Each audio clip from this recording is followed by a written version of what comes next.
खुदा यीशु मसीह के नाम में आप सबको सलाम। मैं आज आप सबों को आज खुदा के कलाम को सुनने के लिए वेलकम करता हूँ। आप तैयार हैं आज के कलाम को कबूल करने के लिए? हालेलुया।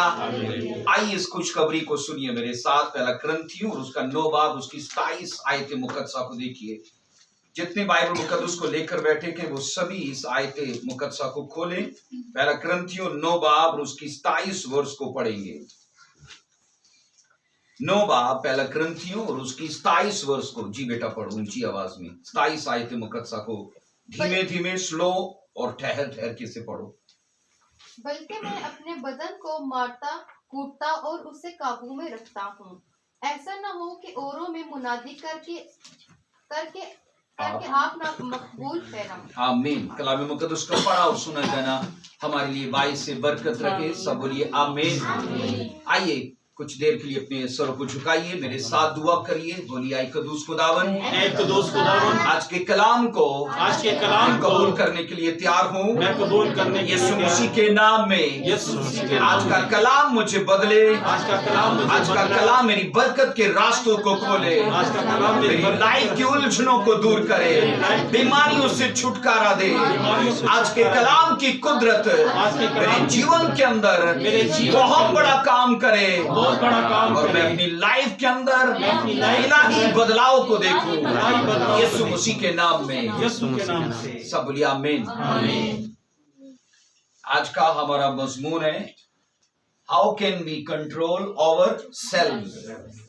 आपको याद होगा संडे की मीटिंग में हमने सेल्फ के बारे में सीखा था।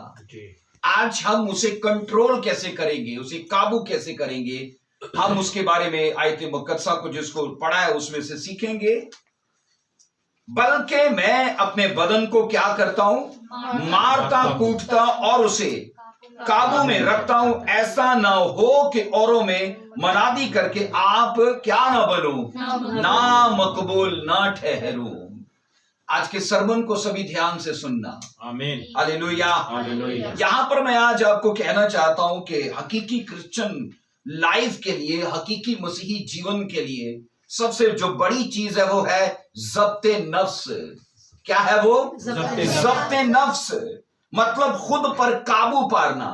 अब जब हम खुद पर काबू पाने की बात करते हैं तो इसमें हमारे ख्वाहिशात, हमारे जज्बात, हमारे एहसासात, ये सब चीजें हैं, क्योंकि सेल्फ एक मजमुआ है। और आज हम बाइबल से ये सीखेंगे कि हम अपनी सेल्फ को कैसे कंट्रोल में कर सकते हैं।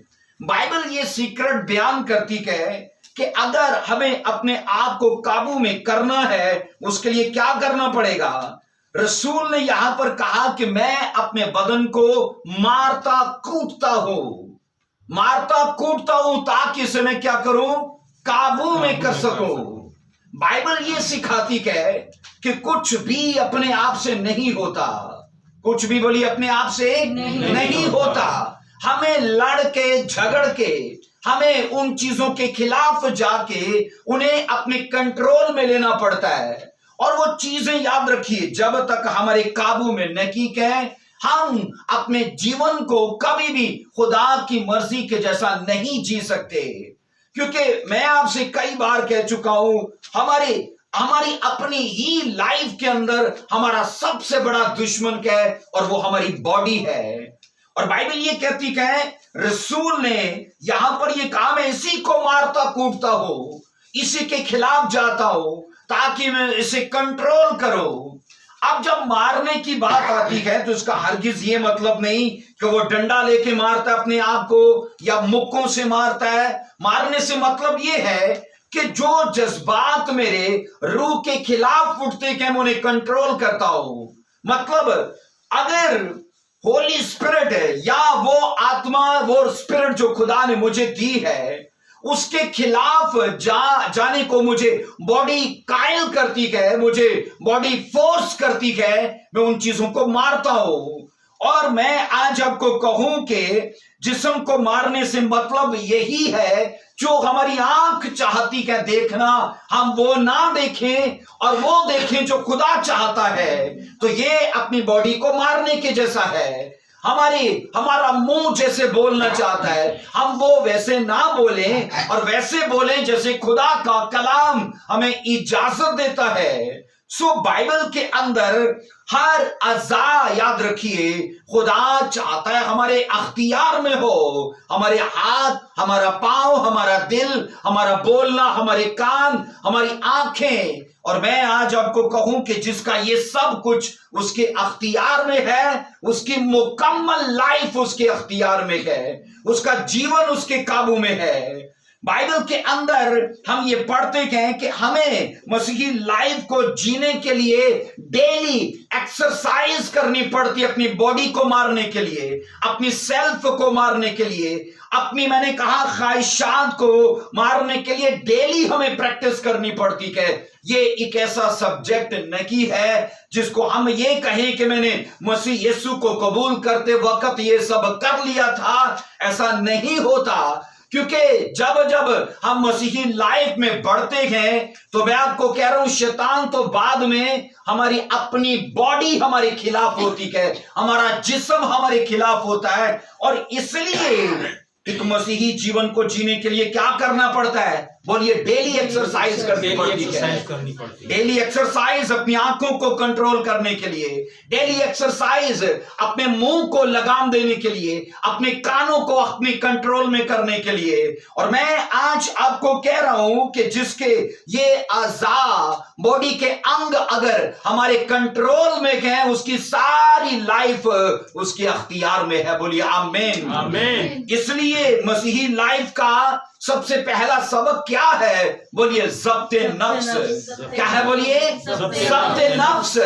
मतलब अपने आप पर काबू पाना, अपने आप पर कंट्रोल करना। बाइबल के अंदर हम ये पढ़ते हैं कि कई बार पौलुस रसूल ने अपने तजर्बात कलीसिया को दिए, जो कुछ वो कर चुका था नई यूथ को और आने वाली चर्चेस को, जो आज हम हैं, हमें अपना तजर्बा दिया और कहा कि जब तुम मसीही लाइफ को जीना चाहते हो तो उसने कहा तुम मेरे तजर्बात से इस्तेफादा ले सकते हो, इनसे फायदा ले सकते हो। और उसका पहला तजुर्बा क्या है कि जब मैं मसीह में आया तो मैंने ये समझा कि मेरा अपना बदन मसीहत के खिलाफ है, खुदा की मर्जी के अगेंस्ट है। तो उसने कहा मैं हर रोज इसे मारता हूं, हर रोज इसे काबू में करने के लिए प्रैक्टिस करता हूं, एक्सरसाइज करता हूं। बोलो आमीन, हालेलुया। अब वजह उसकी क्या है? उसने कहा मैं नामकबूल न ठहरूं।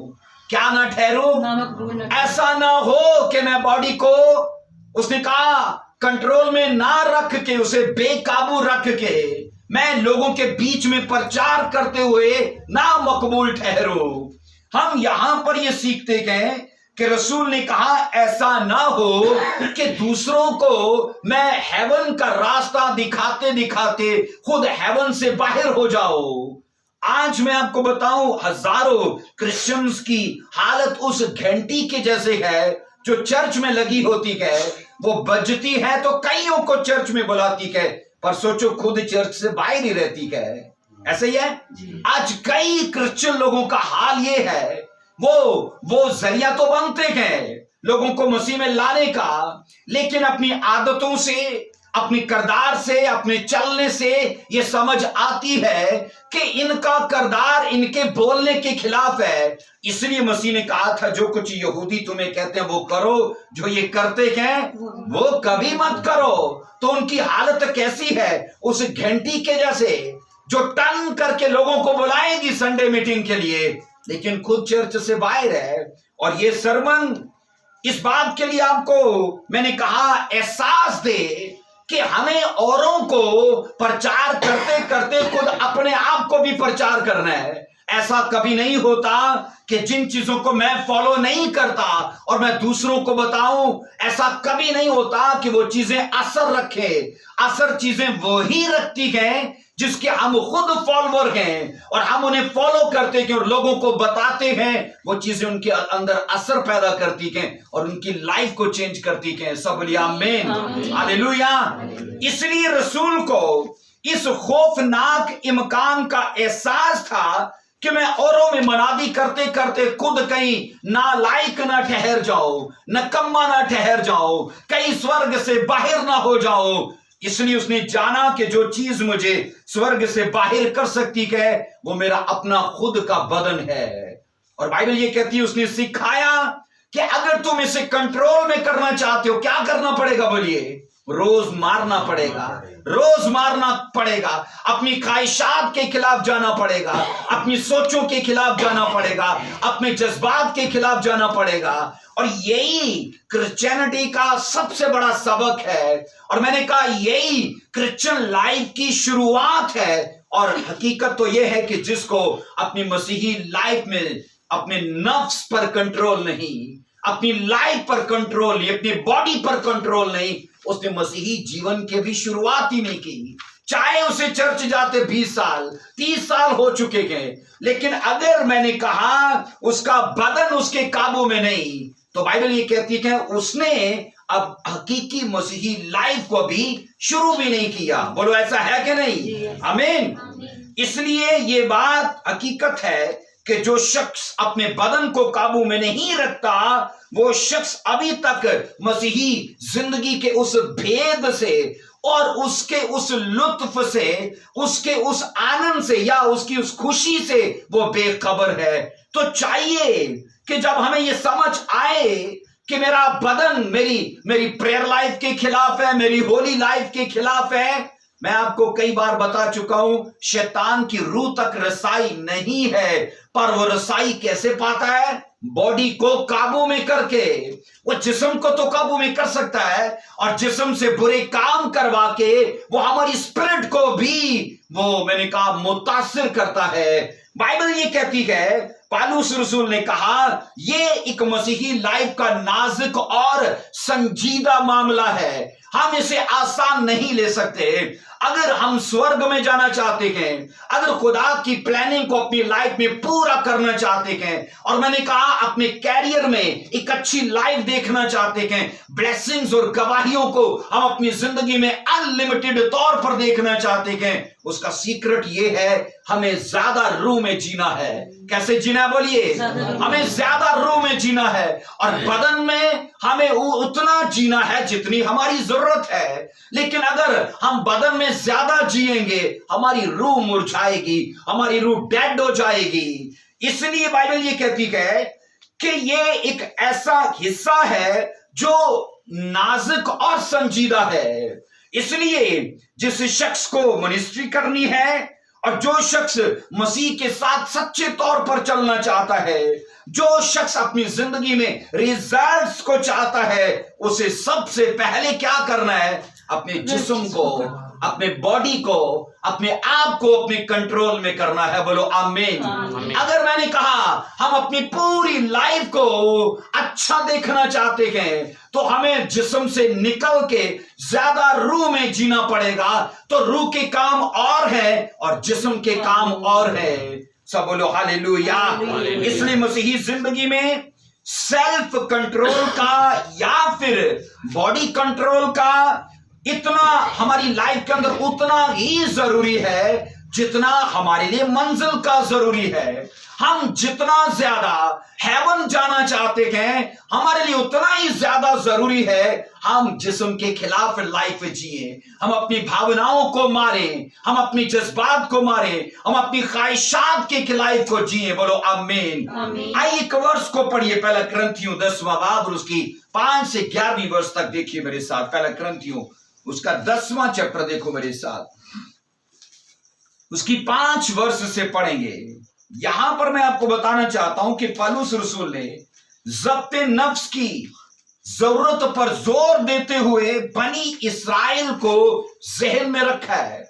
उसके दिमाग में इस्राएल कौम का वो खाका चल रहा है और जब वो बदन को काबू करने की बात करता है, लोगों को बताता है कि तुम अपने खिलाफ चलो, मारो अपने बदन को, तो उसके माइंड में इस्राएल का एक एग्जाम्पल है। आइए इसको 5 वर्ष से पढ़ेंगे। क्या लिखा है?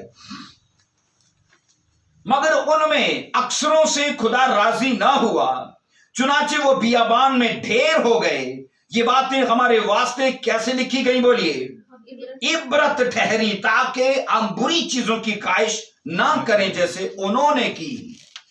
अब नए चर्च से वो बात कर रहा है, एग्जाम्पल किन का दे रहा है? पुराने चर्च का, और कह रहा है उनकी बातें हमारे लिए इब्रत के लिए लिखी गई। इब्रत मतलब सीखने के लिए लिखी गई, कि हम उनमें से कुछ सीखें। अब बाइबल ये कहती है वो सभी ढेर हो गए। कौन ढेर हो गए? पुराने चर्च के लोग, इजराइली। बाइबल ये कहती है जब वो मिस्र से निकले थे, उनकी मंजिल कौन सी थी? बोलिए मुल्क केनान। क्या था उनकी मंजिल? मुल्क केनान उनकी मंजिल थी। और ऐसे कैसे हो सकता है कि गूगल के मुताबिक 20 लाख लोग निकले हैं मिस्र से, 20 लाख लोग निकले, और सभी बियाबान में चलते चलते चलते बाइबल कहती है पुराने बुढ़े लोग सारे बियाबान में मर गए, और नई नस्ल के लोग वादा के मुल्क में गए, और पुरानी नस्ल के सिर्फ 3 लोग उस मुल्क में गए। बाइबल कहती है वो सब ढेर हो गए। क्या लिखा है? मगर उनमें से अक्सरों से खुदा राजी न हुआ, चुनाचे वो बियाबान में ढेर हो गए। ये बातें हमारे वास्ते इब्रत ठहरी, ताकि हम बुरी चीजों की ख्वाहिश। अब मैंने कहा नफ्स ये क्या है? ये ख्वाहिशात का मजमुआ है। सेल्फ क्या है? जज्बात का मजमुआ है। ख्वाहिशात, सोचें, फिक्रें, इसके अंदर बहुत सारी चीजें आती हैं। और बाइबल ये कहती है उनको याद रखो, उनके वाकयात हमारे लिए सीखने के लिए लिखे गए। नए चर्च को इनकरेज करने के लिए, उन्हें सही रास्ता देने के लिए उसने पुराने चर्च का एग्जाम्पल दिया। कहता वो जैसे ढेर हो गए, तुम वैसे ढेर ना होना। जैसे वो लोग मर गए बियाबान में।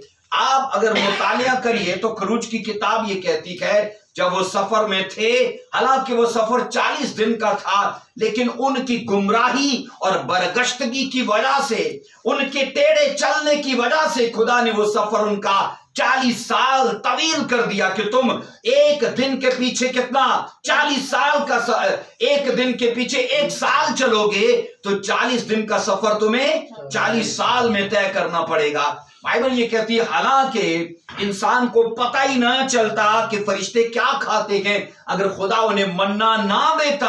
आमीन। इंसान को पता ही ना चलता कि कैसे बड़े बड़े मोजज़ात खुदा कर सकता है अगर इजराइलियों के लिए बहरे कुलजुम को वो 2 हिस्सों में ना बांट देता, अगर चट्टानों से पानी मुहैया ना करता, या इस जैसे और बड़े बड़े करामात और मेरिकल्स ना करता उस कौम के बीच में। बाइबल कहती है वो कौम अफसोस के सेल्फ से बाहर ही नहीं निकली। वो लोग अपनी बॉडी के खिलाफ कभी गए ही नहीं। उनको अभी भी सोचो, बाइबल कहती है आसमान का मन्ना खाने के बावजूद लेकिन वो मिस्र के गोश्त को याद करते हैं। वो कहते हैं वो लहसुन याद आता है, वो प्याज याद आते हैं, वो हांडियों के लंबे श्वार में वो सब, उन्होंने कहा वो सब हमें याद आता है। सोचो सफर में है, खुदा गुलामी से निकाल चुका है, लेकिन गुलामी की लज्जत अभी भी उनके साथ है। और खुदावन ने कहा इनसे मिस्री तालीम निकली नहीं है तो मैंने रास्ते में की ढेर कर दूंगा। और बाइबल कहती है वो वक्तन फा वक्तन जिनके अंदर कड़वाहट थी वो मरते गए। 7 वर्ष में लिखा है और तुम बुतप्रस्त ना बनो जिस तरह बाज उनमें से बन गए थे। चुनाचे लिखा है कि लोग खाने पीने को बैठे और फिर नाचने कूदने को उठे। 8 वर्ष में लिखा है हम हरामकारी ना करें जिस तरह उनमें से बाज ने की। और लिखा है एक ही दिन में 23,000 मर गए। फिर आगे 9वीं वर्ष में लिखा है हम खुदावंद की आजमाइश ना करें जिन जैसे उनमें से बाज ने की और सांपों से उन्हें हलाक किया। आगे 10वीं वर्ष में लिखा है और तुम बुड़बुड़ाओ नहीं जिस तरह उनमें से बाज बुड़बुड़ाए, हलाक होने वाले से हलाक हुए। यहां पर बुत परस्ती का जिक्र है, उनकी हरामकारी का जिक्र है, उनकी आजमाइश में पड़ने का जिक्र है। और बाइबल कहती है उनके इन सब कामों को जो खुदा ने लिखवाए आने वाले चर्च को एक एग्जाम्पल दिया कि अगर तुम इब्रत हासिल करना चाहते हो तो उसने कहा उनके से काम मत करना। आमीन। सब बोलिए आमीन। आमीन। अब यहां पर सुनिए 11वीं वर्ष में लिखा है, ये बच्चे अपनी मीटिंग क्यों कर रहे हैं? 11वीं वर्ष में लिखा है ये बातें उन पर इबरत के लिए वाकया हुई और हम आखिरी जमाने वालों के लिए कैसे लिखी गई? नसीहत के वास्ते लिखी गई। बाइबल कहती है ये सब बातें उन पर इबरत के लिए हुई और लिखा है आने वाले लोगों के लिए क्यों लिखी गई? नसीहत के तौर पर लिखी गई।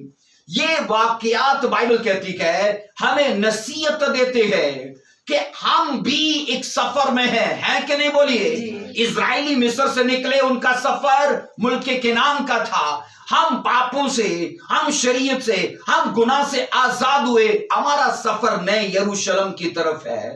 और बाइबल कहती है ऐसा ना हो कि जिस तरह वो ढेर हो गए ख्वाहिशों के सबब से, बुत परस्ती, हरामकारी और तरह के कामों की वजह से, रसूल ये कहता तुम ऐसा ना करना। आमीन। अब बाइबल ये कहती है उनके लिए क्या प्रॉब्लम थी कि उनकी सेल्फ जो है वो उनके कंट्रोल में नहीं है, उनकी खुदी, उनकी हिम सेल्फ उनके कंट्रोल में नहीं, उनकी लाइफ उनके कंट्रोल में नहीं। मुजज़ात देखे फिर बुड़बुड़ाए, मुजज़ात देखे फिर शिकायत की, और ये सब होने के बावजूद बाइबल कहती है खुदा 40 साल उनके साथ रहा। लेकिन यहां मैं आपको बताना चाहता हूं कि बनी इस्राइल कौम किस तरह ऐशो इशरत में पड़ गई और अपने बदनों को काबू में ना रखते हुए वो रास्ते में ही हलाक होते गए।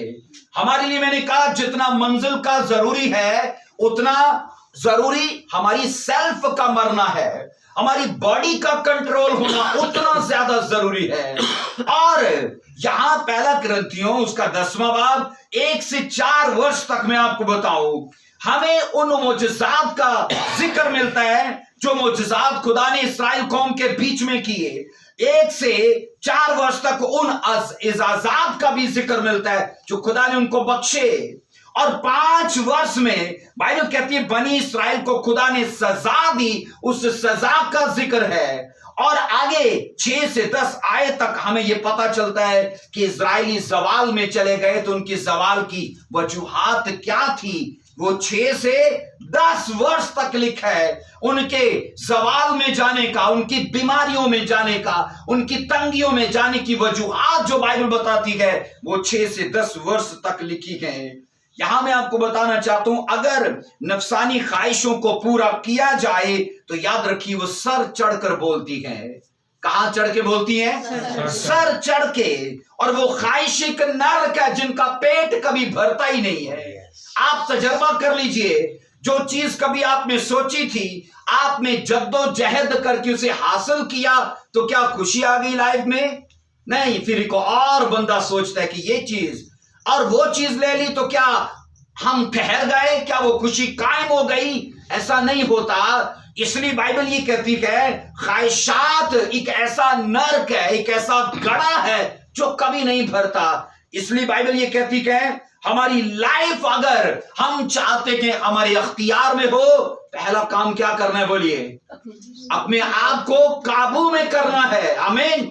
अपने आप को क्या करना है? बोलिए। अपने आप को काबू में करना है। और यहां मैं आपको कहूं हमारी लाइफ के कुछ मेरिकल्स याद रखिए, कुछ हिस्सों के अंदर हीलिंग और कुछ हिस्सों के अंदर डिलीवरेंस या बड़ी बड़ी गवाहियां तब तक नहीं आती जब तक हमारा बदन हमारे अख्तियार में नहीं, हमारे कंट्रोल में नहीं है। बहुत सारी बरकतें रुकी रहती हैं, बहुत सारी गवाहियां रुकी रहती हैं, इसलिए कि खुदा चाहता है हम रूह में जीना शुरू करें। और बॉडी में जब जीते हैं तो मैंने कहा बॉडी में जीने का मतलब है हमने इसे खुली लगाम दे दी है और ये हमारे कंट्रोल में नहीं है और बेकाबू है ये। और क्या होगा इसमें? मैंने कहा बहुत सारे मेरिकल्स रुक जाएंगे। इसको बिठाइए ना आराम से जरा। बहुत सारी गवाहियां रुक जाएंगी, बहुत सारी बरकतें रुक जाएंगी। और बाइबल ये कहती है खुदा कतन ये नहीं चाहता कि हम अपनी लाइफ में रुके रहें। आमीन।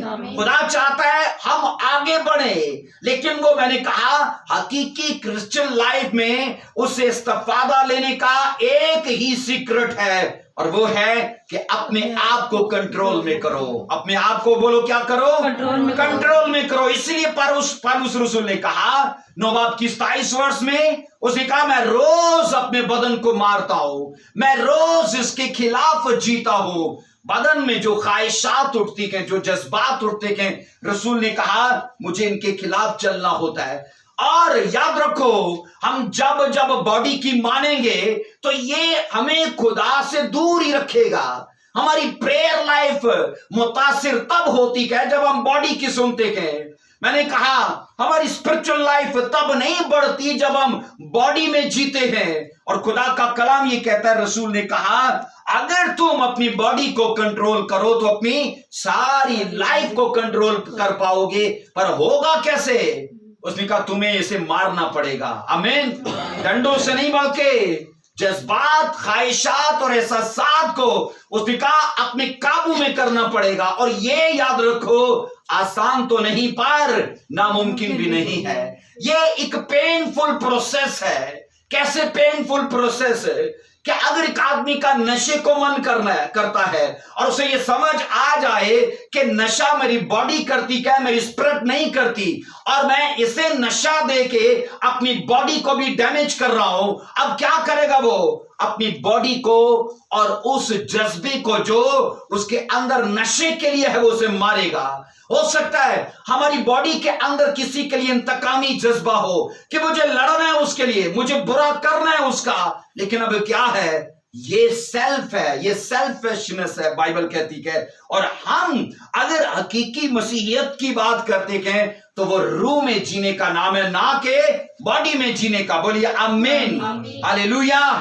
सो बाइबल के अंदर याद रखिए, इस दुनिया में दो तरह के लोग हैं। बाइबल ये सिखाती है इस दुनिया में कितनी किस्म के लोग हैं? बोलिए दो तरह के लोग हैं। पहली किस्म के वो जो बॉडी में जीते हैं, और दूसरी किस्म के वो जो स्पिरिट में जीते हैं। सब इधर देखिए मेरी तरफ। पहली किस्म के कौन से लोग हैं? बोलिए जो बॉडी में जीते हैं। तो दूसरी किस्म के कौन से हैं? जो स्पिरिट में जीते हैं, रूह में जीते हैं। अब बॉडी में जीने वालों के लिए याद रखिए, बाइबल ये सिखाती है कि उनकी बॉडी ही उनका बॉस है, हेड उनकी बॉडी बनी बैठी है।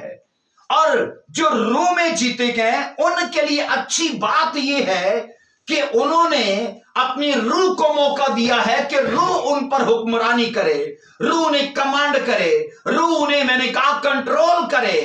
और यहां मैं आपको बताऊं कि बाइबल ये कहती है जो बॉडी में जीते हैं वो क्या होंगे? वो नामकबूल होंगे।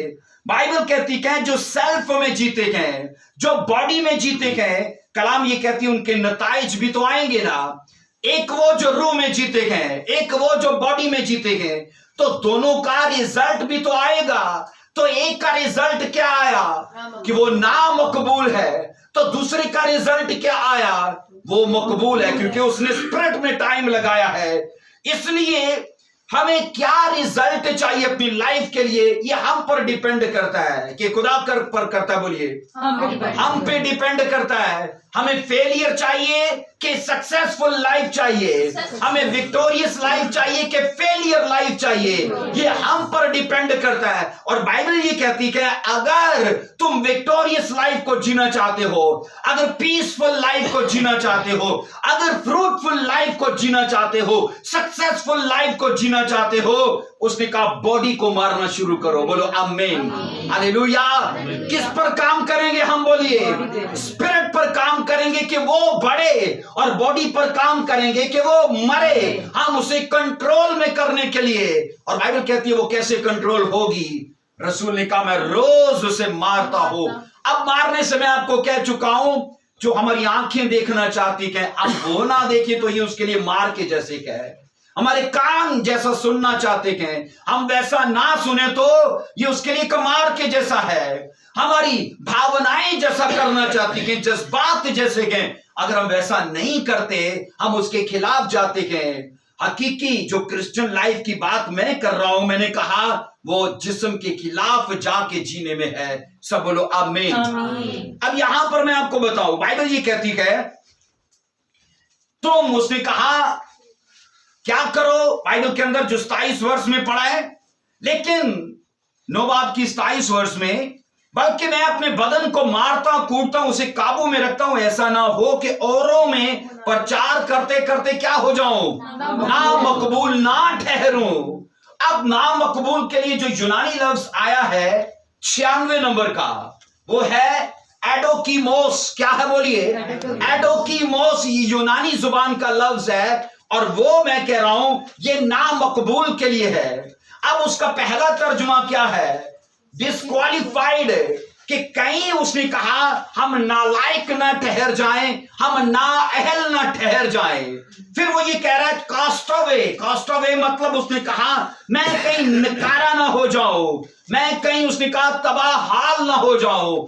बाइबल ये कहती है औरों में एडी की, उसने कहा प्रचार करते करते मैं कहीं एडी की मोस ना हो जाऊं, मतलब डिस्क्वालिफाइड ना हो जाऊं। उसने कहा कास्ट अवे ना हो जाऊं, अनप्रूव्ड ना हो जाओ, अनफिट ना हो जाओ। ये याद रखो, यूनानी जुबान के जो इंग्लिश तर्जमे है, अब यूनानी लफ्ज इसकी हाथाबंदी को थोड़ा वुस्त देता है। अब क्या वुस्त देता है? पहली चीज उसने कहा मैं औरों में प्रचार करते करते खुद नालायक ना ठहर जाओ। फिर वो ये कहता खुद नकारा ना ठहर जाओ। फिर अनप्रूव्ड मतलब ना मंजूर या ना पसंदीदा ना ठहर जाओ। अनफिट मतलब ना मौजू ना ठहरू। फिर यो कहता है वॉर्थलेस। वॉर्थलेस मतलब उसने कहा कहीं दो कोड़ी का ना बन जाओ। औरों में प्रचार करते करते मैं खुद, उसने कहा दो कोड़ी का ना बन जाऊं तो कैसे बनूंगा? उसने कहा जब मैं बॉडी पर काम नहीं करूंगा। फिर ये कहता है डिप्रेव्ड मतलब उसने कहा जवाल याफ्ता, कि मुझ पर कहीं जवाल ना आ जाए। डिप्रेव्ड मतलब सवाल पाया हुआ। और आखिर में कहता है मैं कहीं रिजेक्ट ना हो जाऊं। अब बाइबल ये कहती है अकेले हमें औरों पर काम करना है या अपने आप पर वर्क करना है? अगर हम ये कहते हैं सिर्फ प्रचार करना है, प्रचार करना है, और सोचो अगर वो प्रचार मैंने अपने आप को ना किया, ये सब चीजें लाइफ में आएंगी। ये सब चीजें क्या होगा बोलिए? हमारी लाइफ में आएंगी। हम किसी भी शोबे में डिस्क्वालिफाइड होंगे, कास्ट अवे होंगे। मैंने कहा अपने कैरियर में, अपनी स्टडी में अनफिट होंगे किसी भी जॉब के लिए, या बाइबल कहती है वॉर्थलेस। ये सब चीजें हमारी लाइफ के अंदर तब आएंगी जब हम अपनी बॉडी पर वर्क नहीं करेंगे। आसान क्या है औरों को प्रचार करना, मुश्किल क्या है अपने आप को प्रचार करना। आमीन। आसान औरों को बताना, मुश्किल अपने आप को बताना। अगर जब हम ऐसे करते हैं तो सोचो कितनी उंगलियां हमारी तरफ हैं। 3 उंगलियां तो हमारी तरफ हैं जो हमें सिखा रही है, वो हमें बता रही है। और बाइबल मुकद्दस के अंदर हम ये पढ़ते हैं कि अगर हम चाहते हैं हम नाकाम ना हो, हम चाहते हैं ना अहल ना ठहरे, हम चाहते हैं दो कोड़ी के हम ना बने, हम अपनी वैल्यू, अपनी रिस्पेक्ट, अपनी इज्जत, ये सब अपनी लाइफ में चाहते हैं, तो क्या करना पड़ेगा बोलिए? अपनी बॉडी पर वर्क करना पड़ेगा। आमीन, हालेलुया। अपने पड़ोसी को देखकर बोलिए अगर तू डिस्क्वालिफाइड नहीं होना चाहता अपनी बॉडी पर वर्क कर। अगर तू कास्टावे नहीं होना चाहता अपनी बॉडी पर वर्क कर, उसे कंट्रोल कर। और बोलिए अगर वो तेरे कंट्रोल में है तो तेरी पूरी लाइफ तेरे कंट्रोल में है। सब बोलो हालेलुया, ऊंची आवाज में बोलो हालेलुया, हालेलुया। सो ये याद रखो, ये मसीही जीवन की शुरुआत है। अगर इन चीजों को हम मानते हैं अपनी लाइफ में, इन्हीं से मैंने कहा हमारी हकीकी मसीही लाइफ का पता चलता है। बाइबल के अंदर हम ये पढ़ते हैं कि रसूल को इस बात का डर था कि अगर मैंने अपने ऊपर वर्क नहीं किया तो प्रचार तो करता रहूंगा, लेकिन क्या होगा? रिजल्ट आने के वक्त में नाअहल ठहरा जाऊंगा। तो रिजल्ट तो मैंने कहा आता ही आता है लाइफ में, कभी भी आता है, आज नहीं तो कल वो रिजल्ट तो आएगा। लेकिन ऐसा मैं कहता हूं ना हो हमारे साथ कि हम औरों को तो अच्छी राह दिखाते हो, पर बाइबल कहती खुद उस घंटी के जैसे हो या यहूदियों के जैसे हो जिनके लिए मसीह ने कहा इनका कौल और इनका किरदार दोनों आपस में मतजाद है, वो मैच ही नहीं करते। हालेलुया, सब बोलो हालेलुया। इसलिए जिसकी आंखें कंट्रोल में है उसकी लाइफ कंट्रोल में है, जिसके हाथ कंट्रोल में है उसकी लाइफ कंट्रोल में है। बाइबल बोलती है लाइफ, याद रखो, अनकंट्रोल तब होती है जब हमने बॉडी पे वर्क नहीं किया। आमीन। जज्बात पे वर्क नहीं किया और बात बात पे गाली करना, बात बात पे गुस्सा करना, बात बात पे जेलसी दिखाना, ये सब चीजें याद रखिए, हमारी बॉडी का हिस्सा है, ना कि हमारी रूह का हिस्सा है। हालेलुया, सब बोलिए हालेलुया। हालेलुया। एक ऐसा मसीही जिसकी सेल्फ, मैंने कहा, कंट्रोल में नहीं, वो याद रखो एक खतरनाक मसीही है। वो क्या है बोलिए? खतरनाक। और वो एक रिस्की मसीही है। डेंजरस क्रिश्चियन कौन है बोलिए? जिसकी सेल्फ नहीं मरी अभी, जिसकी बॉडी अभी नहीं मरी, जिसकी बॉडी कंट्रोल में नहीं। वो चर्च में तो मैं कहता हूं बहुत बढ़ चढ़ के आपको रास्तबाज लगेगा, लेकिन जब दुनियादार लोगों में है, शायद वो झगड़े रगड़े में या और गाली गलोच में या और तरह के दुनिया के मामलात में, वो आपको दुनियादार लोगों से ज्यादा सरगर्म नजर आए। इसलिए एक ऐसा क्रिश्चियन हकीकी क्रिश्चियन नहीं, बल्कि वो डेंजरस क्रिश्चियन है और वो रिस्की क्रिश्चियन है। हम उस पर डिपेंड नहीं कर सकते, हम उस पर ट्रस्ट नहीं कर सकते, हम, मैंने कहा, उसके ऊपर किसी भी किस्म के लिए ईमान या भरोसा नहीं रख सकते, क्योंकि वो रिस्की क्रिश्चियन है। आप सोचो, कभी ऐसी बिल्डिंग देखी जो बहुत पुरानी हो, पुसमुर्दा इमारत, और हम ये कहते हैं बड़ा रिस्की है यहां पर रहना, ये किसी भी लम्हे गिर जाएगी। तो बाइबल ये कहती है, जिन लोगों ने अपने ऊपर काम नहीं किया, नशे चल रखे हैं और वो प्रचार भी चल रखे हैं, कई ऐसे आज भी नौजवान है, और बाइबल ये कहती है इसलिए 9 मरीदों से खबरदार रहो। किन से? 9 मरीद, मतलब नए सीखे हुए, और वो अब मतलब 9 मरीद हैं और अपने ऊपर काम करने की बजाय लोगों पर काम कर रहे हैं। हम स्वर्ग में तभी जाएंगे और तभी लोगों को भी लेकर जाएंगे जब हमारी खुद की लाइफ हकीकी तौर पर बदली होगी। हालेलुया। इसलिए दुआ से ज्यादा आपको बताऊं, करदार स्ट्रांग है। शायद दुआ एक आध बंदे को बदले, पर करदार लाखों को बदल देता है। इसलिए यीशु मसीह ने 30 साल की उम्र के बाद प्रचार करना शुरू किया। 30 साल की उम्र के हुए तो 30 साल तक क्या करते रहे? अपने कैरेक्टर के ऊपर वर्क करते रहे। और सोचो, जब वो निकले गए प्रचार करने के लिए, तो गांव के गांव और शहर के शहर बदल के रख दिए। सब बोलो हालेलुया, आमीन।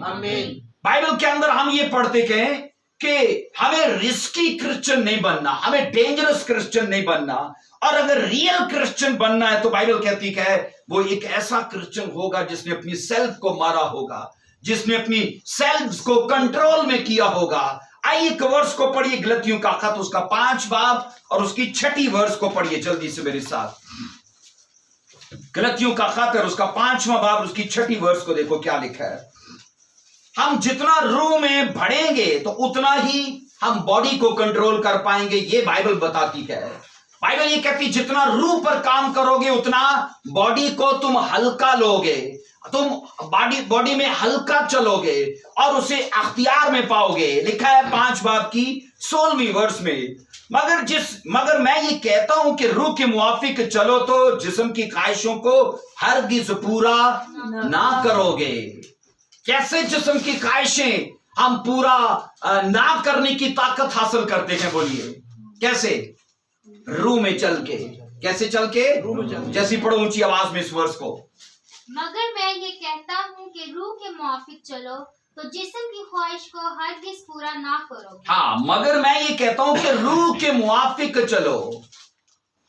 जिसना है तू अपनी आवाज बंद करना यार। लिखा है मगर मैं ये कहता हूं कि रूह के मुआफिक चलो। कैसे चलो?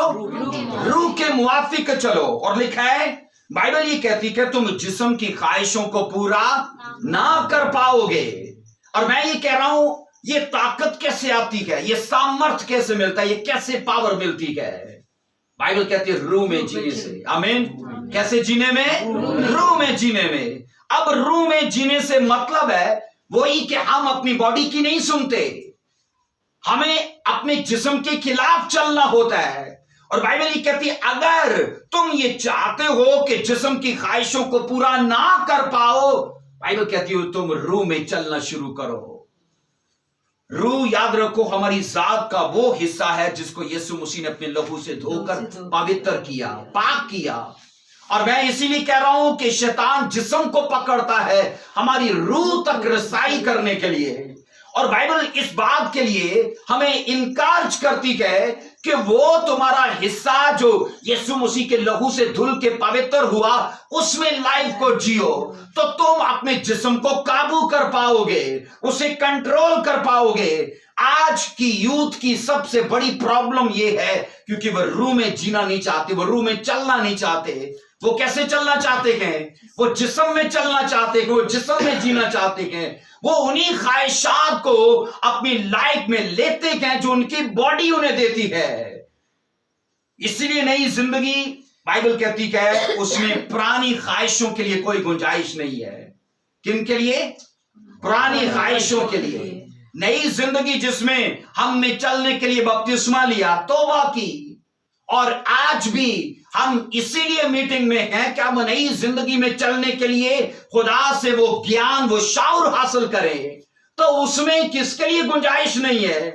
पाप के लिए, गुनाह के लिए कोई गुंजाइश नहीं है। बाइबल ये कहती है हम रूह में जी के अपनी बॉडी को मार सकते हैं, हम उसे अपने बस में कर सकते हैं, हम उसके खिलाफ जा सकते हैं, तब जब हम रूह पर काम करेंगे। और याद रखो बाइबल मुकद्दस के अंदर ये हम पढ़ते हैं, हमें इसके लिए डेली एक्सरसाइज करनी है। ये ऐसा सब्जेक्ट नहीं है कि जिस दिन आपने से ढीला छोड़ दिया तो आप सोचोगे ये तब भी उठेगी नहीं, ये हमसे पहले उठी होती है। बाइबल के अंदर यशायाह में लिखा है लोग सुबह उठते ही नशा के दर पे होते हैं। यशायाह की किताब में लिखा है तुम उस चीज के लिए पैसा क्यों खर्च करते हो जो रोटी नहीं है। और कहता है अफसोस उनके लिए जो सुबह उठते ही नशे के दर पे होते हैं। अब सोचो, नशा ये बॉडी का हिस्सा है और बाइबल कहती है सुबह उठते ही तुम्हें तलब है। तो क्यों तलब है? क्योंकि तुम्हारी वो हालत जो अभी मरी नहीं, उसने कहा वो तुम्हारे से पहले जाग रही है कि उठे और पहले पाप की तरफ जाए। बाइबल मुकद्दस हमें इस बारे में शाउर देती है, समझ देती है। यहां मैं एक चीज का इजाफा करना चाहता हूं। बाइबल मुकद्दस हमें यह समझाना चाहती है कि जब तुम चर्च में आओ तो सिर्फ इसे हॉस्पिटल समझ के ना आओ, इसे यूनिवर्सिटी समझ कर आओ। हॉस्पिटल में फ्यूचर बनता है कि यूनिवर्सिटी में बनता है? बोलिए। यूनिवर्सिटी में। हॉस्पिटल में लोग यही सोचते हैं चलो बीमार हैं, और मैं ये कहता हूं कई लोग अभी भी अंधेरे में हैं क्योंकि चर्च को या खुदा के लोगों को वो सिर्फ इमरजेंसी में यूज करते हैं। और उनको जब प्रॉब्लम आई चर्च आए तो चर्च इमरजेंसी की जगह नहीं है, बल्कि इसमें याद रखो हमें चर्च को हॉस्पिटल से ज्यादा इसे यूनिवर्सिटी के जैसे समझना है। घंटों लेक्चर चलने चाहिए। अब जब लेक्चर चलता है तो फ्यूचर बनता है। आमीन। इसलिए वो लेक्चर हम लिखते हैं, उस लेक्चर को हम सेव करते हैं ताकि कल हमारा फ्यूचर सेफ हो जाए। अब क्या होता है, अगर सोचो खुदा ने चर्च को सिर्फ अगर हॉस्पिटल ही बनाना होता तो फिर मेडिसिन रखता, ये बाइबल कभी ना रखता। आमीन। तो बाइबल क्यों रखी? ताकि लोगों को लेक्चर दिए जाए, ताकि लोगों को शाउर और समझ दी जाए। और बाइबल ये कहती है खुदा ने अपना कलाम इसीलिए लोगों के बीच में रखा कि लोगों को इसके लिए टीचिंग दी जाए। आज की टीचिंग क्या है? बोलिए। हम अपने आप को कंट्रोल में लाए। आमीन। आज का लेक्चर क्या है? बोलिए। हम अपने आप को काबू में कर पाए। अगर चाहते खुदा हम में दिखे तो हमें अपने आप में मरना होगा। अगर चाहते खुदा हम में शुरू हो तो हमें अपने आप को मारना होगा। बोलो आमीन। हालेलुया। आइए एक वर्ष को पढ़िए, मिसाल की किताब उसका 25 बाब उसकी 28 वर्ष को पढ़िए जल्दी से। इंसाल 25वां बाब उसकी 28 वर्ष को लिखा है जो अपने नफ्स पर जाबित नहीं वो बेफसील और मस्मार शुदा शहर की मानिद है। आमीन। यहां मैं एक बात का इजाफा करूं आपके साथ। गुनाह के जहर का बेहतरीन इलाज क्या है? बोलो रूह में चलना। रूह में चलना। गुनाह के जहर का बेहतरीन हल क्या है? रूह में चलना। यही उसका इलाज है। और अगर हमें यह मालूम पड़ जाए कि हमारी बॉडी खुदा के खिलाफ चल सकती है और वो खुदा की प्लानिंग को एक्सेप्ट ना करने में वो हमारे खिलाफ जा सकती है, तो याद रखो फिर हमें खबरदार होना चाहिए। अब बाइबल क्या बताती है? मिसाल 25 की 28 में जो अपने नफ्स पर क्या है बोलिए, जाबित नहीं है। जो अपने नफ्स पर क्या है, जिसे कंट्रोल नहीं है। अब सुनो, नफ्स के लिए अब्रानी लफ्ज है रुआक। क्या है बोलिए, रुआक। 7307 नंबर का यह लफ्ज है नफ्स के लिए, रुआक। अब नफ्स याद रखो, इसके लिए डिजायर, ब्रीथ, स्पिरिट, सेल्व्स और फिर इसके लिए एसेंस, ये इसकी हालत को बयान करने के लिए ये चीजें हैं। बाइबल ये कहती है हकीकी क्रिश्चियन वो है जिसने अपने नफ्स पर कंट्रोल कर लिया। अब बाइबल क्या कहती, जो अपने नफ्स पर जाबत नहीं है वो किस शहर की मानेदा बोलिए, जिसकी फसील ही कोई नहीं। किसकी, उसकी फसील कोई नहीं, उसकी बाड़ा कोई नहीं। आप सोचो कि एक ऐसा घर जिसके कमरे तो खड़े कर दिए गए पर साथ की बाउंड्री नहीं बनाई, तो मुझे बताइए क्या कुत्ते बिल्ले नहीं आएंगे, क्या चोर डाकू नहीं आएंगे? गेट क्यों लगा, बाड़ क्यों लगी? ताकि हम प्रोटेक्ट हो, हम सेफ हो। बोलो आमीन। अब बाइबल ये कहती यही क्रिश्चियन लाइफ है। अगर हमने नफ्स को नहीं मारा, उस घर के जैसे कहें, उस शहर के जैसे कहें जिसकी बाड़ा गिर चुकी है। क्या गिर चुकी है? हर शख्स, बाइबल कहती है, जिसको अपने नफ्स पर कंट्रोल नहीं, वो बेफसील और मस्मार शुदा शहर की मानद है। इसका मतलब है शैतान की सारी आजमाइशों के लिए वो घर खुला बैठा है, वो जीवन खुला हुआ है। 24 घंटे शैतान कभी भी आए, जब मर्जी आए, क्योंकि फसील नहीं है, बाड़ा नहीं है। अब बाड़ा कैसे बनती है? बॉडी पर वर्क करने से। आमीन। कैसे बाड़ा बनती है बोलिए? अपने नफ्स को मारने से। क्योंकि लिखा है जिसने अपने नफ्स पर कंट्रोल नहीं किया, उसका घर, तो उसने कहा उसका शहर ऐसे शहर की जैसा है। उसने कहा जिसकी दीवारें गिर चुकी हैं, जो तबाह हाल का है। इसलिए बाइबल मुकद्दस हमें आगाह करती है हमारा पहला काम क्या है बोलिए? अपने आप को मारना। आमीन। हमारा पहला काम क्या है? अपने आप को कंट्रोल में करना, अपनी बॉडी के खिलाफ जाना। क्योंकि कलाम ये कहता है, बाइबल ये सिखाती है हमें ज़ब्ते नफ्स में जीना है। अगर हम इसके खिलाफ जी रहे हैं, हमने इसे कंट्रोल में नहीं किया, तो ये जान ले हम गैर महफूज हैं। कैसे कहें? हम गैर महफूज हैं। क्योंकि महफूज तभी होते हैं जब घर की बाड़ा है, तो जब बाड़ा नहीं है तो हम गैर महफूज हैं। और बाइबल ये कहती है अगर तुम महफूज होना चाहते हो, अपनी बाड़ा पर काम करो। तो बाड़ा मतलब, अगर बाड़ा पर काम करना चाहते हैं तो बाड़ा क्या है? हमारी बॉडी। क्या है बोलिए? हमारा जिस्म। बाइबल कहती है इसको मारो, अपने नफ्स के खिलाफ जाओ, अपने जज्बात के खिलाफ जाओ, अपनी भावनाओं के खिलाफ जाओ। इसीलिए वचन, मैंने कहा, हमें जब मिलता है तो हमें इस जगह को यूनिवर्सिटी समझना चाहिए, क्योंकि ये हमारे उस फ्यूचर को बनाता है जो कभी दबा नहीं होता, जो कभी बर्बाद नहीं होता। आमीन। सब बोलिए हालेलुया। इसलिए बाइबल कहती है कि जिसने अपने नफ्स पर काम नहीं किया, वो उस शख्स के जैसे जिसने बाड़ा पर ही वर्क नहीं किया। क्योंकि वो शैतान के हर तरीके के हमलों के लिए, हमेशा निशानों के लिए, टारगेट के लिए वो तैयार है, और शैतान कभी भी उसे गिरा सकता है। आइए एक और वर्स को देखिए, इमसाल 16:32 को देखो। इमसाल 16 बाब और उसकी 32 वर्ष में, जो कहर करने में धीमा है पहलवान से बेहतर है, और जो अपनी रूह पर जाबत है, लिखा है उससे जो शहर को ले लेता है। ऐसे ही है जैसी? पढ़ो फिर इसको ऊंची आवाज में। जो कहर करने में धीमा है पहलवान से बेहतर है, और वो जो अपनी रूह पर जाबित है, उससे जो शहर को ले लेता है। अब बाइबल के अंदर याद रखो, यहां पर जो लिखा है अपनी रूह पर जाबित है, वहां पर क्या लिखा है? जो अपने नफ्स पर कंट्रोल नहीं करता, वो ऐसे है जिसका शहर ही गिर चुका है। यहां मैं आपको कह रहा हूं, अब्रानी में दोनों के लिए एक ही लफ्ज आया है। रूह के लिए उर्दू ने, जो बाइबल में यहां इमसाल 16:32 में रू लफ्ज आया है इमसाल 25 की 28 में, वहां नफ्स लफ्ज आया है, लेकिन अब्रानी में एक ही बात की जा रही है कि तुम्हें अपनी सेल्फ को मारना है, अपनी बॉडी को मारना है, अपने नफ्स को मारना है, और वो लफ्ज है रुआक। बाइबल ये कहती है, यहां मैं कह रहा हूं नफ्स के लिए अब्रानी लफ्ज 7307 नंबर का, ये इसी लफ्ज से वही एक ही हालत है। उर्दू ने इसके लिए लफ्ज मुख्तलिफ इस्तेमाल किए, पर अब्रानी एक ही चीज की बात कर रही है, और वो ये है, बाइबल वहां पर ये कहती जिसने नफ्स को नहीं मारा वो उस शहर की मानव है जिसकी बाड़ा गिर गई। यहां पर ये कह रही है जिसने रूह को मार लिया, उसे कंट्रोल में कर लिया, तो उसने एक शहर को ले लिया।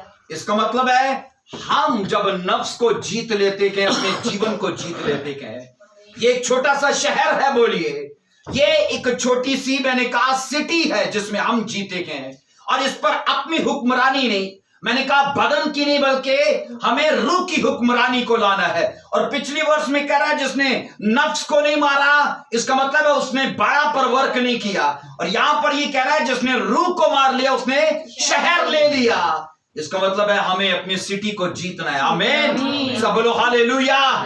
सो बाइबल के अंदर मैंने कहा हकीकी क्रिश्चियन वो है जो अपने नफ्स को मारता है, जो अपनी ख्वाहिशात को मारता है। हर वो शख्स जिसको अपने नफ्स पर कंट्रोल नहीं, बाइबल कहती है वो बेफसील शहर के जैसे है, लेकिन जिसको कंट्रोल है उसने शहर तामीर कर लिया है। आमीन, हालेलुया। आप अपनी लाइफ पर कैसे कंट्रोल हासिल करते हैं? अपनी बॉडी को मार के। आमीन। और जिसने बॉडी को मार लिया, मैंने कहा पूरी लाइफ उसके कंट्रोल में है। सब बोलो हालेलुया, आमीन। सो बाइबल बताती है जो अपने नफ्स या अपनी सेल्फ को कंट्रोल में लेता है वो असल में एक शहर को जीत लेता है, और वो शहर उसका खुद का अपना है। आमीन। सो बाइबल मुकद्दस के अंदर सिकंदर आजम से भी बड़ा वो शख्स है जिसने अपने आप को मार लिया, जिसने अपने आप को जीत लिया। बाइबल ये बताती है अपने आप पर काबू पा लेना ये काम इस कदर खतरनाक है कि किसी दुश्मन पर फतह पाने से भी ये बड़ा काम है। हमने दुश्मन पर फतह पाई, ये इतना बड़ा काम नहीं, जितना बड़ा काम ये है हमने अपने आप पर काबू पा लिया, हमने अपने आप पर फतह पा ली। सब बोलो आमीन, हालेलुया।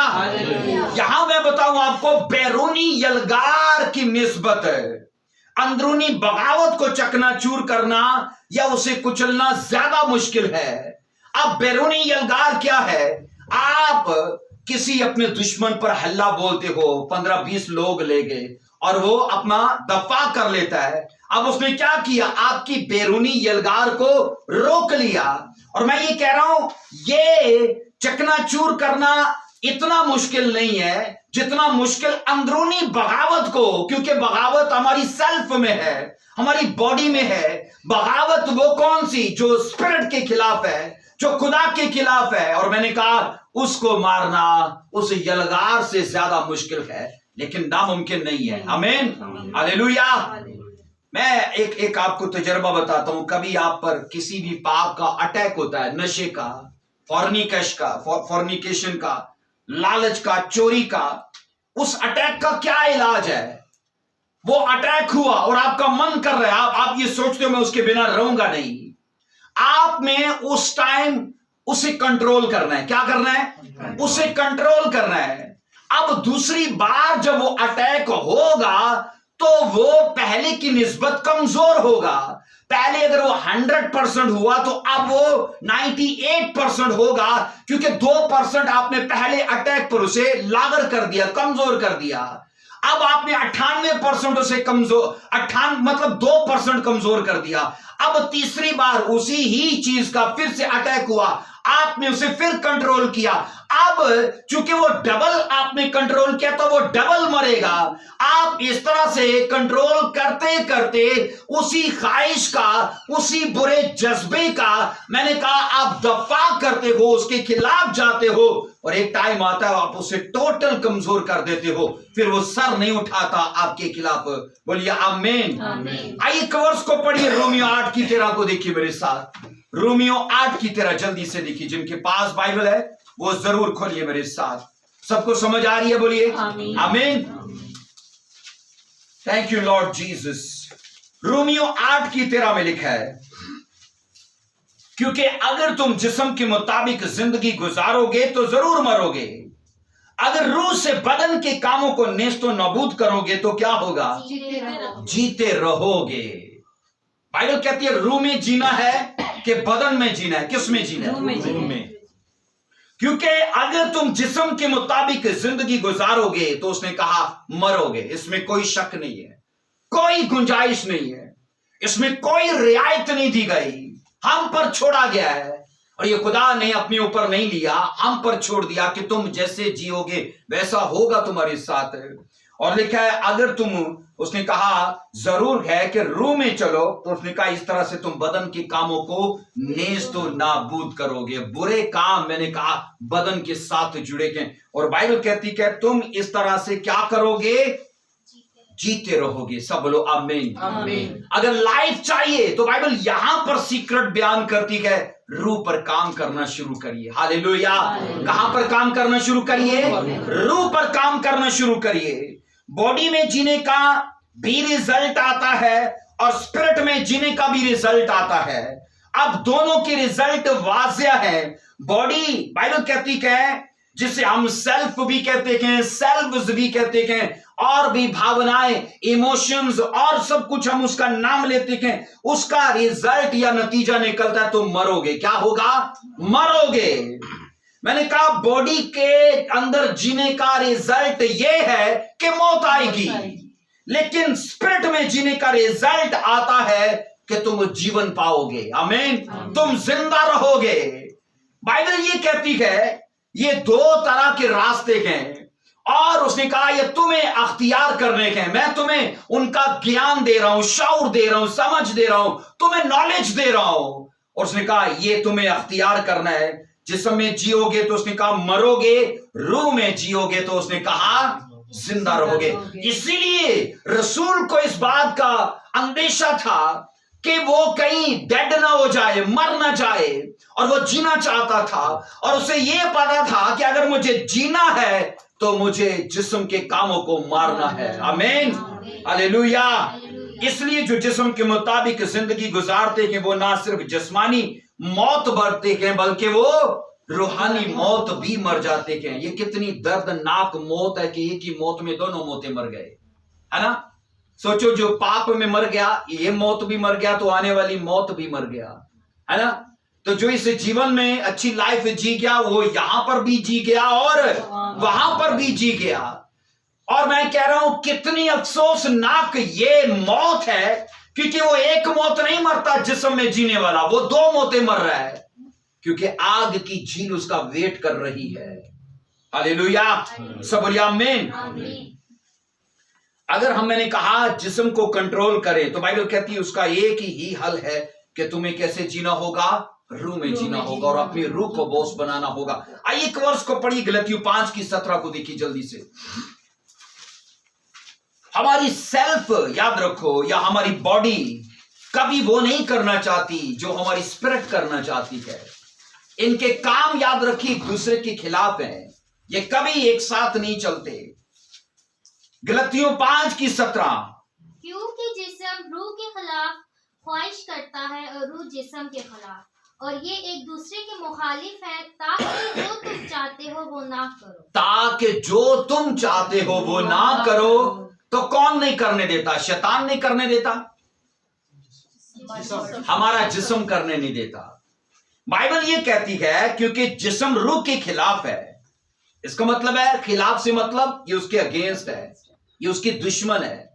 जो आपके हक में नहीं तो अगेंस्ट तो वो होगा, तो अगेंस्ट वही होगा जो आपका दुश्मन होगा। और बाइबल ये कहती है क्योंकि जिस्म रूह के खिलाफ ख्वाहिश करता है और रूह जिस्म के खिलाफ, इनकी ख्वाहिशें एक दूसरे के खिलाफ हैं और ये टकराती हैं, ये लड़ती हैं। और अफसोस कि अगर हम बॉडी में जीने वाले हैं तो हमेशा हम उसी को जताते रहेंगे। रूह और जिस्म ये मुस्तकलन एक दूसरे के खिलाफ हैं। और ये अधूरी जानकारी है कि शैतान हमारा दुश्मन है, मुकम्मल जानकारी यह है कि शैतान से पहले हमारी बॉडी हमारा दुश्मन है, हमें इसको मारना है। अगर शैतान को मारना है तो मैंने कहा अपनी बॉडी को मार लीजिए। अगर शैतान को कंट्रोल में करना है तो अपनी बॉडी को कंट्रोल में कर लीजिए। बाइबल मुकद्दस के अंदर ये पढ़ते हैं कि खुदा चाहता है हम रूह में चलें ताकि जीते रहें। अब यहां मैं आपको कहूं, हम जो चाहते हैं वो करें तो ये क्या है? ये बॉडी है। और हम जो चाहते हैं वो ना करें तो ये क्या है? ये रूह है, क्योंकि रूह हमें गाइड कर रहा है, वो हमें समझा रहा है। और अगर हम हकीकी तौर पर क्रिश्चियन हैं और अगर हम हेवन जाने का सोच चुके हैं तो हमेशा फिर हम रूह की मानेंगे। आमीन। किसकी मानेंगे? बोलिए। हम रूह की मानेंगे। बाइबल के मुताबिक खुदा ये चाहता है कि हम ग्रंथियों 9:27 में हम नामकबूल ना ठहरे समाज में, अपनी किसी भी फील्ड में, स्टडी में, जॉब, बिजनेस, कहीं भी हम नामकबूल ना ठहरे। ये सीक्रेट याद रखिए, हमारी लाइफ के हर पहलू में हमें इस्तेफादा दे सकता है। अगर हम मसीह में मरे हुए हैं, हम जॉब कर रखे हैं, हम वहां भी इज्जत कमाएंगे। हम स्टडी कर रहे हैं, वहां भी इज्जत कमाएंगे। मैंने कहा अगर हम मैरिड लाइफ में, हम वहां भी इज्जत कमाएंगे। हम मिनिस्ट्री कर रहे हैं, वहां भी इज्जत कमाएंगे। लेकिन अगर हम बॉडी में जी रहे हैं तो याद रखिए फिर हम दुख कमाएंगे, अपनी जॉब पर भी, अपने बिजनेस पर भी, अपनी स्टडी में। हर जगह झगड़े रगड़े होंगे, हर जगह हमारे दुश्मन हमारे खिलाफ खड़े होंगे, क्योंकि जब हम मर चुके हैं तो कौन हमारा दुश्मन होगा? आमीन। अब याद रखो, हम सबको एक डिवाइन असाइनमेंट मिली है। आमीन। हम सबको, मैंने कहा, खुदा की तरफ से को होमवर्क मिला है कि नहीं मिला? जी, होमवर्क मिला है, कि डिवाइन असाइनमेंट मिली है और हमें उसे करना है। और जितने लोग ये समझते हैं कि इस डिवाइन असाइनमेंट को या होमवर्क को वो क्यों नहीं कर पा रहे, तो उसकी वजह वो ख्वाहिशों से निकले नहीं, वो जज्बात से नहीं निकले। बाइबल ये कहती है वो होमवर्क जो खुदा ने हमारे लिए यहां पर करने के लिए ठहराया है, इसका रिजल्ट हमें वो वहां देगा। आमीन। होमवर्क क्या है? उसने कहा चोरी मत करो, उसने कहा लालच मत करो, उसने कहा झूठ मत बोलो, उसने कहा कत्ल मत करो, उसने कहा जोई मत करो। इस जैसे इखलाक को सुधारने वाले हजारों सैकड़ों ऐसे खुदा के कवानीन हैं, मैंने कहा, जिसमें चल के हम डिवाइन असाइनमेंट को पूरा करते हैं। बोलिए आमीन, हालेलुया। इसलिए तो जब वो होमवर्क जो खुदा ने हमारे लिए ठहराया है, अगर हम उसे पूरा नहीं करते तो याद रखो बीमारी लाइफ में आएगी, गुर्बत लाइफ में आएगी, तंगी लाइफ में आएगी, हम फेलियर लाइफ जिएंगे, हम शर्मिंदगी में चलेंगे, क्योंकि वो असाइनमेंट जिस पर हम वर्क करते हैं वही तो जीवन है। यीशु मसीह ने कहा जो बातें मैंने तुमसे की हैं ये रूह भी है और वो क्या है? वो जीवन भी है। आमीन। तो उन बातों पर वर्क करना, चाहे प्रॉब्लम है, दुख है, बीमारी है, हम खुदा के कवानीन पर उस होमवर्क को हम चल के चल रखे हैं। तो याद रखो, मैंने कहा फिर मायने नहीं करती कि वो बीमारी हमारे साथ है, क्योंकि अगर कानून पर हम चल रहे हैं तो ये चीजें हमें छोड़कर जाएंगी। सब बोलो आमीन, हालेलुया। ऊंची आवाज में बोलिए आमीन, आमीन। आज लोग शैतान के काम में इतने बिजी हैं, उसका होमवर्क करने में, उसकी असाइनमेंट को पूरा करने में इतना बिजी है, ना किसी के पास चर्च जाने का टाइम है, ना किसी के पास बाइबल पढ़ने का टाइम है, ना किसी के पास ऐसी मंडली संगति लगाने का टाइम है। तो मुझे बताइए, जब बाइबल से ये पढ़ चुके कि हर चीज का रिजल्ट आता है, तो जब वो होमवर्क जो शैतान ने हमारे लिए ठहराया हम उसे कर रहे हैं, तो क्या रिजल्ट नहीं आएगा? आएगा कि नहीं आएगा? तो क्या रिजल्ट आएगा? उसने कहा जिस्म में चलने वाले मरेंगे। क्या करेंगे? मरेंगे। वो मरेंगे। इसलिए मैंने कहा ये हम पर मुनस्सर है, हम क्या करना चाहते हैं। एक वर्ष को पढ़िए, रोमियो 8:5 को, रोमियो 8:5 को जल्दी से। क्योंकि जो जिस्मानी हैं वो जिस्मानी बातों के ख्याल में रहते हैं, लेकिन जो रूहानी हैं वो रूहानी बातों के ख्याल में रहते हैं। मैंने जिंदगी में यह सीखा है, जिस आदमी को वचन की भूख नहीं है, संगति की, फेलोशिप की भूख नहीं है, वो ज्यादा देर नहीं जीते। पास्टर्स भी ज्यादा देर नहीं जीते। इस फेलोशिप की, आप एक अकेले कोयले को लेके रख लो, कितनी देर वो जलेगा, चाहे वो पास्टर ही हो, कितनी देर चलेगा, वो ज्यादा देर नहीं जल सकता। इस संगति से ना सिर्फ आपका भला होता है, चरवाहे का भी भला होता है, क्योंकि फेलोशिप दोनों को बढ़ाती है।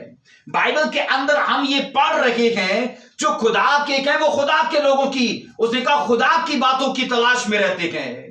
इसका मतलब है उनकी भूख खुदा के कामों की होती है, उनकी भूख खुदा के वचन के लिए होती है। और यहां बाइबल कहती है जो जिस्मानी है वो जिस्मानी बातों के ख्याल में रहते हैं। ऐसा ही बोलिए, हम किस कैटेगरी के हैं, ये हम पर छोड़िए, हम किस कैटेगरी के हैं।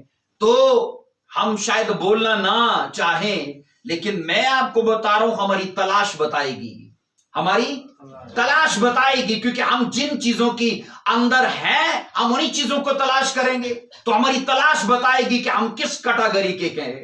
बाइबल ये कहती है जो जिस्मानी है, आइए पढ़िए गलतियों 5:19 को देखो जरा, जिस्मानियों के काम क्या हैं, वो किन बातों की तलाश में रहते हैं। गलतियों का खत, और हम उसका पढ़ेंगे 5 चैप्टर और उसकी 19 वर्ष को देखिए। जो जिस्मानी है वो जिस्मानी बातों की तलाश में रहते हैं। 19 वर्ष ये कहती है, अब जो जिस्म के काम, अब जिस्म के काम तो जाहिर है। अब ये कौन से काम है? जिस्मानी लोगों के। कौन से हैं बोलिए? जिस्मानी लोगों के। और जिस्मानी लोग इन्हीं की तलाश में रहते हैं। नंबर 1 बाइबल क्या कहती है? हरामकारी में। हरामकारी मतलब जनाकारी में, नापाकी के कामों में, शहवत प्रस्ती में। ये एक ही किस्म का गुनाह है, लेकिन इसकी शक्लें मुख्तलिफ किस्म की हैं। बुत प्रस्ती में, जादूगरी में, अदावतों में, झगड़ों में, हसत, गुस्सा, तफिरके, जुदाइयां, बिदतें, बोझ, नशाबाजी, नाच रंग और इनकी मानद, इनकी बाबत तुम्हें पहले से कहे देता हूं कि जैसा पेशतर कह चुका हूं, ऐसे काम करने वाले कहां नहीं जाएंगे? खुदा की बादशाही में नहीं जाएंगे। इसमें शक नहीं है, याद रखिए। अब बाइबल ये कहती जो जिस्मानी हैं वो जिस्मानी बातों की, तो जिस्मानी बातें कौन सी हैं? यही तो क्या, यही है जिस्मानी बातें। और बाइबल इसका भी खुलासा दे रही है कि जादूगर, नशेबाज, हरामकार, शहवत परस्त, अदावतें, झगड़ा, ये सब रगड़ा करने वाले, उसने कहा इसका हासिल क्या है? क्या है हासिल? नरक है। वो खुदा की बादशाही में कभी दाखिल नहीं हो सकते। इसलिए मैं ये कह रहा हूं, ये लेक्चर्स, ये मैसेजेस जो खुदा इस चर्च में हमें देता है, ये सिर्फ बातें नहीं होती, ये परफेक्टिक वो सरमन्स हैं जो खुदा हमारी लाइफ के अंदर देता है, ताकि हम अपना फ्यूचर सीधा कर पाए। सब बोलो आमीन, हालेलुया। पौलुस ये कहता है कि मैं अपने जिस्म को मारता हूं। तो जिस्म को क्यों मारता हूं? ये काम है उसके। उसने कहा ये जिस्म के काम है, अगर मैं उन्हें ना मारूं, उसे कंट्रोल में ना करूं, तो ये सर उठाते हैं। हरामकारी सर उठाएगी, चोरी सर उठाएगी, जनाकारी सर उठाएगी, बुत प्रस्ती, इस कैटेगरी की ये लिस्ट है, एक लंबी लिस्ट है जो रसूल ने दी है। उसने कहा ये सब पाप सर उठाएंगे। एक आखिरी वर्ष देखेंगे लूका की अंजील, छोटी सी स्टोरी है, आइए इसको पढ़ते हैं। लूका की अंजील 9 बाब उसकी 52 वर्ष से 56 वर्ष तक पढ़िए। आइए मेरे साथ लूका की अंजील 9 चैप्टर देखो मेरे साथ, 9 चैप्टर उसकी 52 वर्ष से। Thank you Lord, hallelujah, praise the Lord, सब बोलो हालेलुया। बाइबल के अंदर यूं लिखा है, यहां पर 52 वर्ष में लिखा है, और अपने आगे कासद भेजे, वो जाकर सामरियों के एक गांव में दाखिल हुए ताकि उसके लिए तैयारी करें, लेकिन उन्होंने उसको टिकने ना दिया, क्योंकि उसका रुख यरूशलेम की तरफ था। यह देखकर उसके शागिर्द याकूब और यूहन्ना ने कहा, ऐ खुदावन, क्या तू चाहता है कि हम हुक्म दे कि आसमान से आग नाज़िल होकर उन्हें भस्म कर दे, जैसा एलिया ने किया। मगर उसने फिर कर उन्हें झिड़का और कहा, तुम नहीं जानते कि तुम कैसी रूह के हो, तुम नहीं जानते कि तुम कैसी रूह के हो। उस वक्त वो कैसी रूह में थे? उस वक्त वो कैसी रूह बदले में? में, हाँ, बदले में, बदले की रूह में थे, गुस्से में थे वो। उस वक्त वो गुस्से में थे। हम बाइबल के अंदर ये पढ़ते कि यीशु मसीह का सफर यरूशलेम की तरफ था। रास्ते में सामरिया आया, वो सामरिया में चले गए, लेकिन सामरिया के लोगों ने, बाइबल कहती है, यीशु मसीह को टिकने नहीं दिया। उन्हें निकाला अपने इलाके से कि चलो चलो यहां से जाओ। और बाइबल ये कहती है इस रवैये और इस बुरे सलूक की वजह से, लिखा है, रसूलों का रवैया चिड़चिड़ा हुआ, वो गुस्से से भरे और कहते हैं, खुदावन तू हमें हुक्म दे कि हम जैसे एलिया ने किया इनके लिए आग नाज़िल करें। अब वो क्या चाहते, जो खुदा ने सदूम और मूरा के साथ किया वो सामरिया के साथ करे। जो एलिया ने उन लोगों के साथ किया, खुदा हमें इजाजत दे कि हम भी इनके साथ करें। यीशु मसीह ने, बाइबल कहती है, उनके इस रवैये पर उन्हें झिड़का और कहा, तुम नहीं जानते कि तुम कैसी रूह के हो। यहां मैं आपको बताऊं, रसूल, बाइबल कहती है, उस वक्त तरबियती वो एक प्रोसेस में से गुजर रहे थे। वो उस टाइम जब यीशु मसीह के साथ थे तो सीखने के अमल में थे। और आप ये सोचो, अभी तक गुस्सा उनकी लाइफ से निकला नहीं था। आपको पता, जब यीशु मसीह को पकड़ने के लिए आए थे तो उनमें से एक ने छुरी भी चला दी थी, कान उड़ा दिया। और यीशु मसीह ने कहा था, मियां तलवार को म्यान में रख, जो तलवार चलाते हैं वो तलवार से ही कत्ल होते गए। बाइबल के अंदर एक भी जंग लड़ने के लिए मसीह ने नहीं कहा, और तलवार को म्यान में रखने के लिए कहा। और यहां मैं ये कह रहा हूं, उन सामरियों की बद इखलाकी पर याकूब और यूहन्ना को इतना गुस्सा आया कि वो उन पर आग बरसाना चाहते हैं। और मसीह ने उन्हें झिड़का और कहा, तुम नहीं जानते कि तुम कैसी रूह के हो। अब सुनिए, यहां मैं आपको बताऊं, ये वाकया किसी और अंजील के अंदर नहीं लिखा हुआ, जो यहां हमने लूका की अंजील में पढ़ा है। और लूका तबीब ने, चूंकि वो डॉक्टर था, लूका तबीब ने, और ये शागिर्द नहीं था यीशु मसीह का, ये लिखारी था।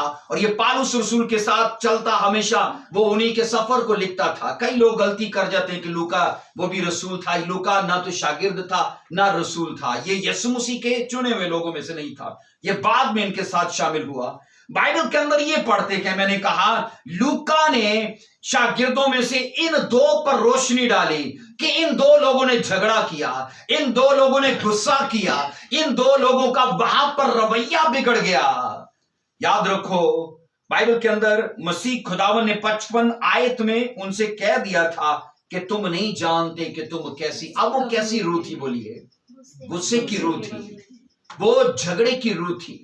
और मसीह असल में उन पर यह जाहिर करना चाहते हैं कि उसका या उस रूह का तल्लक उनकी स्पिरिट से नहीं, बल्कि उनकी सेल्फ से है, उनकी बॉडी से है। क्योंकि वो सामरिया के बेईमान लोगों को मार देना चाहते थे। और मसीह ने कहा, मैं असल में, अगर मसीह का आप वो वचन पढ़िए तो मसीह किसी से बदला लेने नहीं, बल्कि लोगों को बचाने और उन्हें साल्वेशन देने के लिए आए। आमीन, सब बोलो आमीन। अब यहां पर सुनिए, कितने लोगों का जिक्र है? याकूब और यूहन्ना। मरकस की अंजील से पढ़ना जरा, 3 बाब की 17 वर्ष में इन दो रसूलों को यहां पर मसीह ने क्या कहा था। यूहन्ना, मरकस की अंजील, उसका 3 बाब, उसकी 17 वर्ष को देखिए।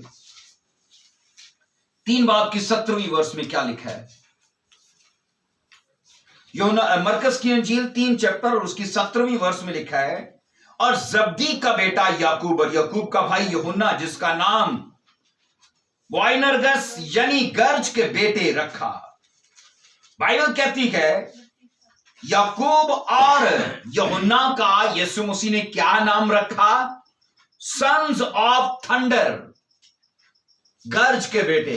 क्या नाम रखा? थंडर क्या होता है? जिसके अंदर हंगामी जज्बा हो या गर्ज, चमक हो जिसके अंदर।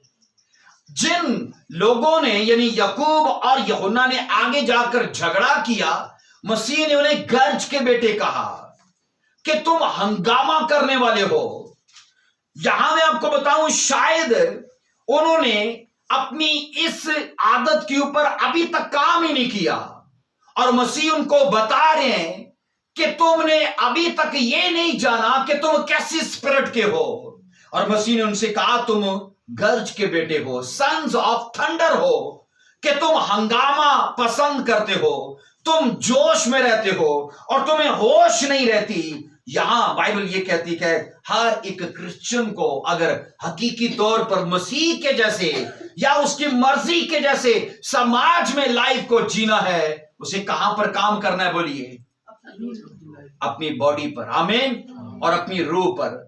और मैं आपको कह चुका हूं कि एक क्रिश्चियन की लाइफ में जब वो मसीह के पास आता है, खुदा उसे तराजू थमा देता है और उसकी लाइफ के फिर दो पलड़े उसे दिखाता है। अगर तू बॉडी पर वर्क करेगा तो तेरा वही पलड़ा भारी रहेगा, लेकिन अगर तू रूह पर काम करेगा तो तेरा वो पलड़ा भारी रहेगा। तो ये हम पर डिपेंड करता है। मुझे बताइए, हम अपनी बॉडी को कैसे कंट्रोल कर सकते हैं? बाइबल क्या बताती है? कैसे? हम उसे मार के, और मारना डंडों मुक्कों से नहीं।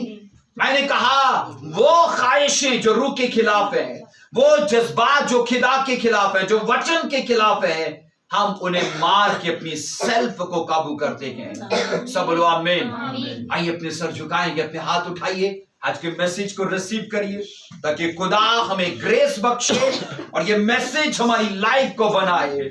आने वाले टाइम में हम कभी धोखा ना खाए, हम चर्च की उस घंटी के जैसे ना ठहरे कि औरों को प्रचार करते रहें पर खुद चर्च से बाहर रहें। पालूस रसूल ने यही जिक्र किया, उसने कहा मुझे इस बात का डर था कहीं मैं डिस्क्वालिफाइड न ठहरूं, उसने कहा कहीं मैं नालायक और नकम्मा न ठहर जाऊं, इसीलिए मैं बॉडी को मारता हूं, इसके ऊपर काम करता हूं। आज के मैसेज के वसीले से खुदा आपको ग्रेस बख्शे, हालेलुया। आज के मैसेज के वसीले से मैंने कहा खुदा आपको वो मसा बख्शे, अब अपनी भावनाओं के खिलाफ जी पाओ, अपने जज्बात के खिलाफ जी पाओ, और मेरा खुदा चारों दिशाओं से आपको पावर और स्ट्रेंथ से भर के खड़ा करे। हालेलुया। धन्यवाद जीसस।